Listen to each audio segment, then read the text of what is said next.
Hello అందరికీ, welcome to Anusha's food. ఈ వీడియోలో మన రెసిపీ కాజు పుదీనా రైస్.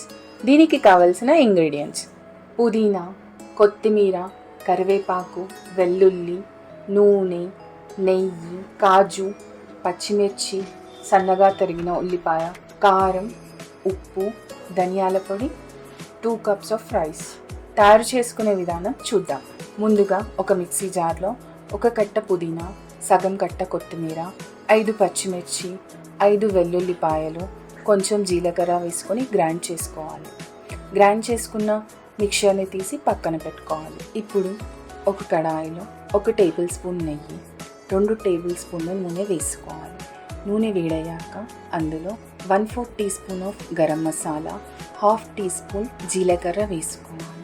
తర్వాత కావలసినన్ని కాజు వేసుకొని కొంచెం వేగనివ్వాలి. కాజు కొంచెం వేగాక సన్నగా తరిగిన ఉల్లిపాయ ఒకటి వేసుకోవాలి. ఉల్లిపాయ ఫ్రై అయిన తర్వాత కొంచెం కసూరి మేతి వేసి కలుపుకోవాలి.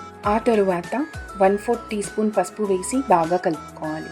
పసుపు బాగా కలిసాక ఇంతకుముందు తయారు చేసి పక్కన పెట్టుకున్న పుదీనా మిశ్రమాన్ని వేసుకోవాలి.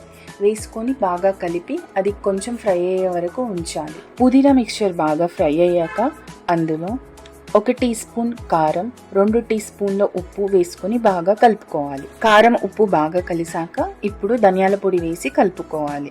తర్వాత 2 cups రైస్ వేసుకొని పుదీనా మిక్చర్, రైస్ బాగా కలిసేంత వరకు కలుపుకోవాలి. పుదీనా మిక్చర్, రైస్ బాగా కలిసాక స్టవ్ లో ఫ్లేమ్లో ఉంచుకొని 2 minutes అలాగే ఉండనివ్వాలి. చివరగా కొత్తిమీర వేసుకొని ప్లేట్లోకి సర్వ్ చేసుకోవాలి.